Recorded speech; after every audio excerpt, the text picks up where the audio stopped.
Olá, tudo bem com você? Que a graça e a paz de nosso Jesus esteja em sua vida.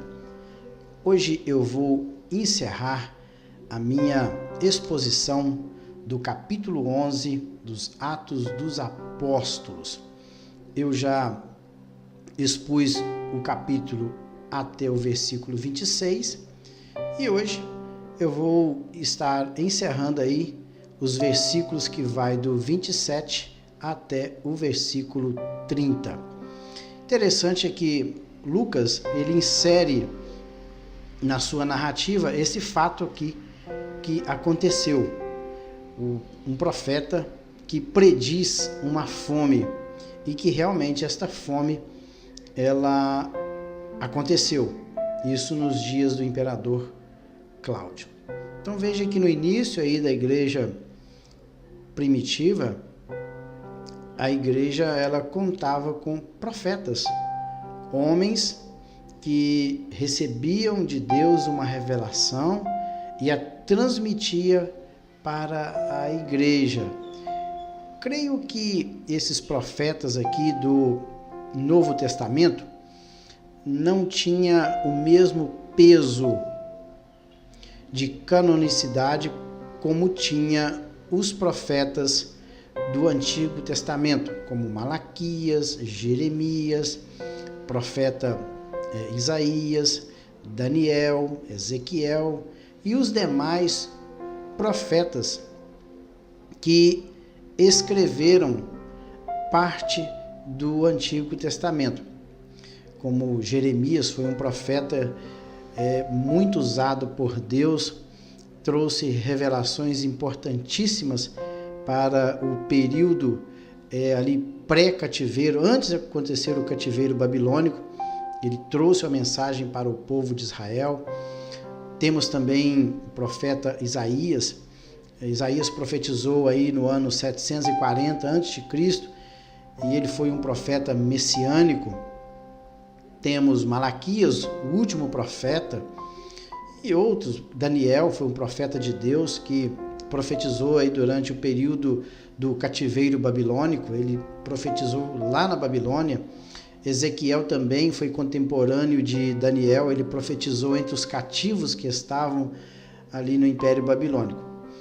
Creio eu que o profeta do Novo Testamento não tinha esse mesmo peso que tinha o da Antiga Aliança, pois o próprio Senhor Jesus disse que a lei e os profetas, eles profetizaram até João Batista. Então, o Senhor Jesus, ele considerou o último profeta como porta-voz de Deus e que a sua palavra tinha peso para ser canonizado como um livro.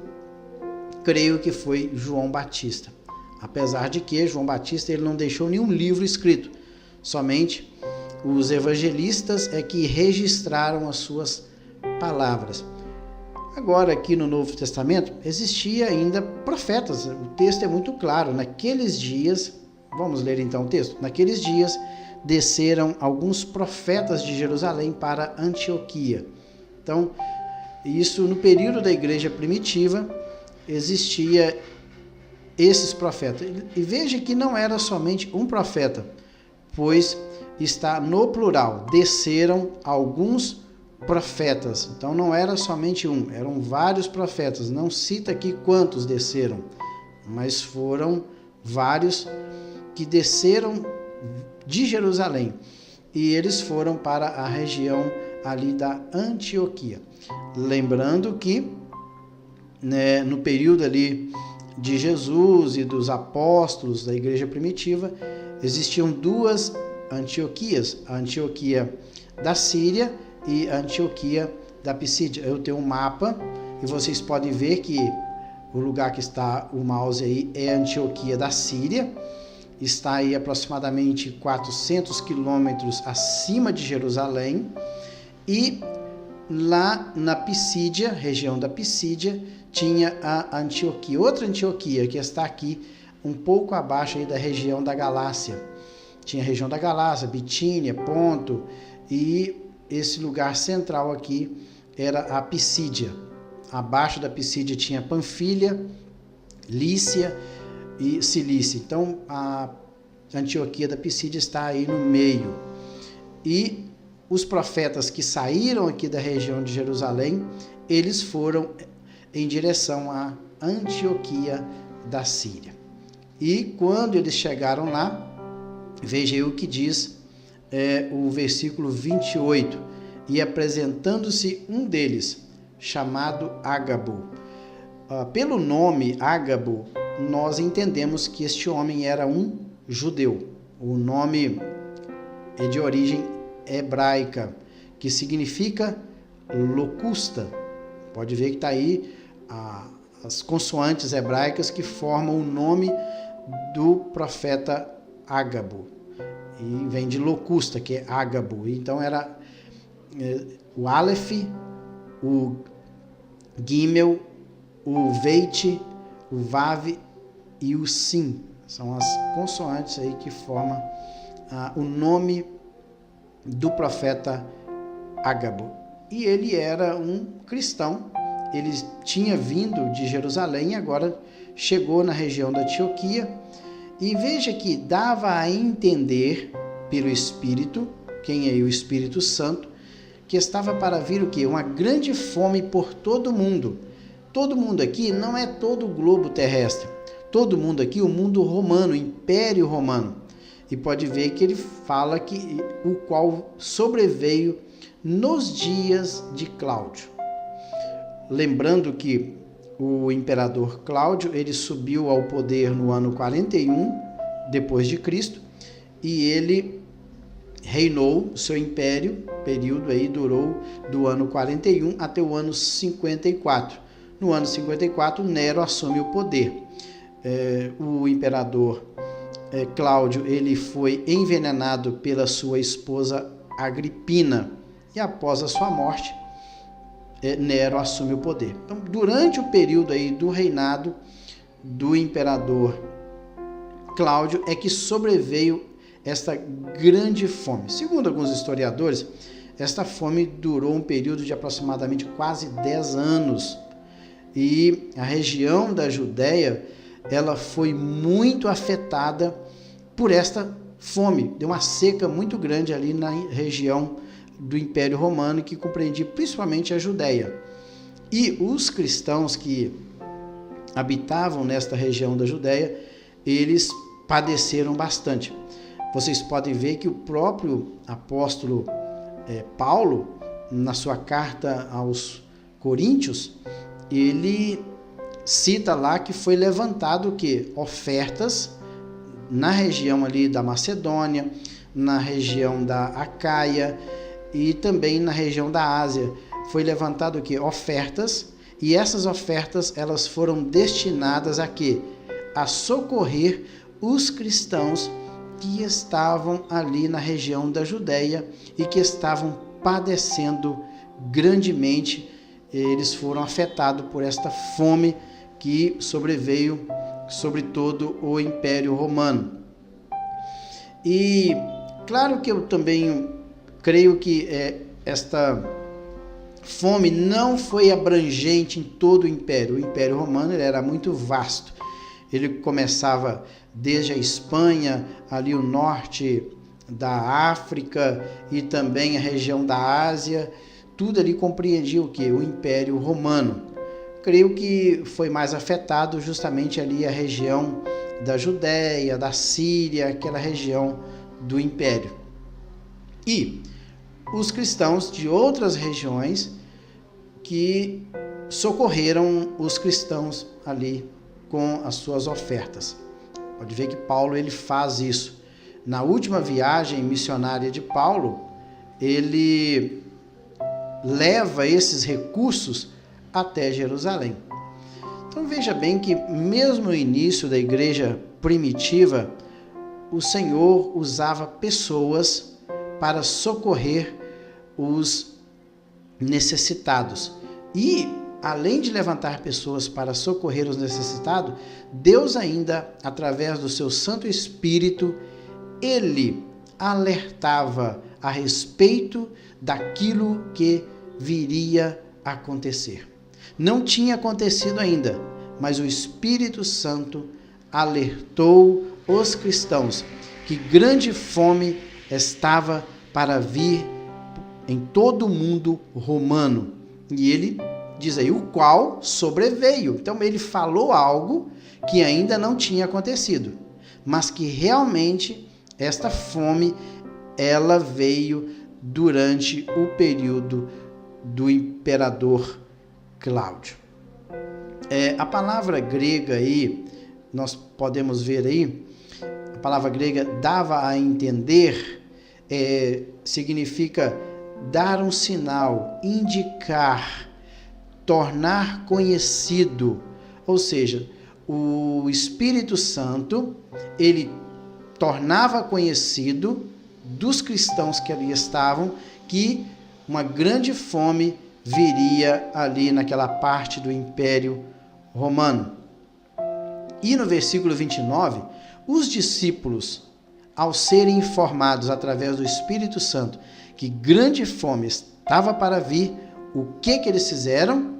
Olha, veja aí, o que eu vejo nesse texto é o seguinte, é a união da igreja, dos irmãos, os discípulos, cada um, de acordo conforme as suas posses, resolveram enviar socorro aos irmãos na Judéia.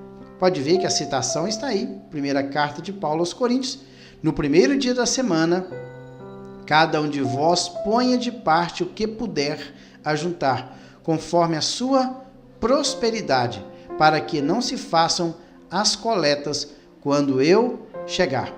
Paulo, ele escreve aos irmãos ali da região de Corinto, que eles deveriam, no primeiro dia da semana, ou seja, no domingo em que eles cultuavam a Deus, eles deveriam separar as suas ofertas.